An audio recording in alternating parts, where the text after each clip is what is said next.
Have you ever agreed to something even though you didn't want to? Or started doubting your own memory after an argument? You may have experienced manipulation. In this video, we'll identify 10 common manipulation techniques used in relationships, friendships, workplaces, shopping, and everyday conversations, and, more importantly, learn how to protect ourselves from them. First, an important point. Not every disagreement is manipulation. Manipulation is better understood as a repeated pattern of pressure, deception, guilt, fear, or control designed to influence your choices. This video is for awareness and education, not for diagnosing people. 1. Reciprocity. Reciprocity is the pressure to return a favor.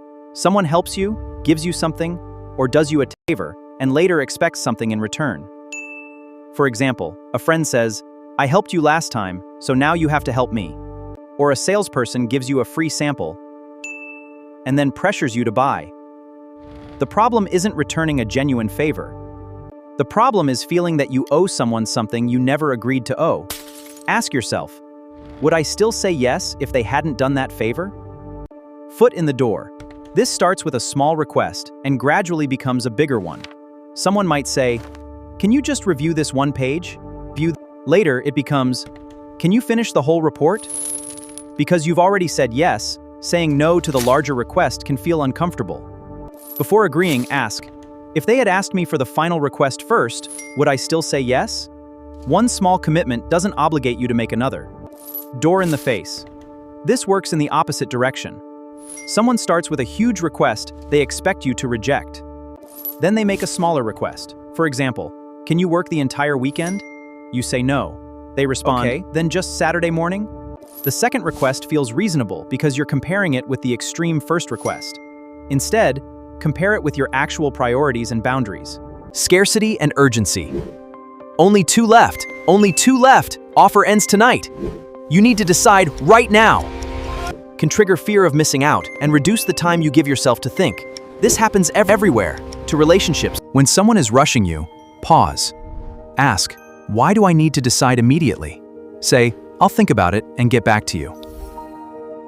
Pressure should not replace reasoning. 5. Social proof.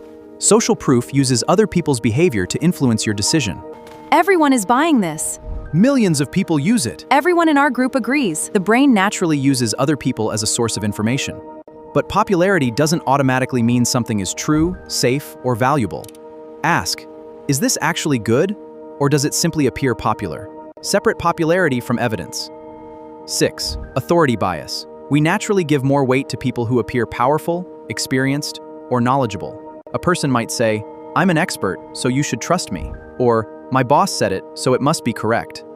Authority can be useful, but authority isn't the same as evidence. Before accepting an important claim, ask, what is the evidence?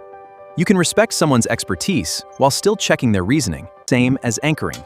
Anchoring happens when the first number or piece of information influences your later judgment. Imagine a product originally displayed at $10,000, now supposedly discounted to $4,999, suddenly feels cheap. Your brain is comparing it with $10,000. The same thing happens during salary negotiations, purchases, and other decisions. Whenever possible, create your own estimate first. Ask, what is this actually worth to me? Don't let someone else's first number become your definition of value. 8. Emotional blackmail. Emotional blackmail uses guilt, fear, or obligation to influence your decision. For example, if you really cared about me, you would do this. Or, after everything I've done for you, the message isn't simply asking for something. It's making you feel that saying no makes you a bad person.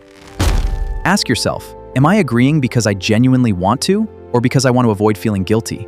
Healthy relationships allow people to say no without emotional punishment. 9. Gaslighting. Gaslighting involves a repeated pattern of making someone doubt their memory, perception, or judgment. Are you sure that happened? Imagine saying, "I never said that. You're imagining things." One disagreement or different memory isn't automatically gaslighting. The concern is a persistent pattern of denial, distortion, and blame that makes you stop trusting your own perception. For important matters, keep records, messages, or notes. And remember, confidence doesn't prove someone is right. Evidence matters. 10. Dark patterns. Manipulation doesn't always come from people. Sometimes, it comes from technology. Dark patterns are interface designs that steer users toward choices they may not have consciously intended. For example, a free trial is easy to start, but difficult to cancel. A subscription automatically renews. The accept button is obvious, while the alternative is hidden. A price looks cheap until several fees appear at checkout. Before clicking, slow down, check the final price, auto-renewal, privacy settings, and cancellation terms, the pause method. So how do you respond when you notice manipulation? Remember pause. P. Pause before reacting. Don't make important decisions while emotionally pressured. A. Ask for specific facts. Ask, what exactly are you asking me to do? U. Understand your boundary. Know what you're comfortable accepting and what you're not. S. Say your response clearly.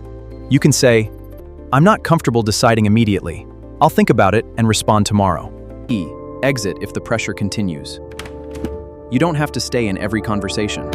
We can continue this conversation when we're both calm. The goal isn't to win every argument. It's to protect your clarity, boundaries, and freedom to choose. Manipulation becomes easier to recognize when you stop focusing only on the words and start noticing the pattern, pressure, confusion, fear, and loss of choice. The more clearly you recognize these patterns, the easier it becomes to slow down and make decisions for yourself.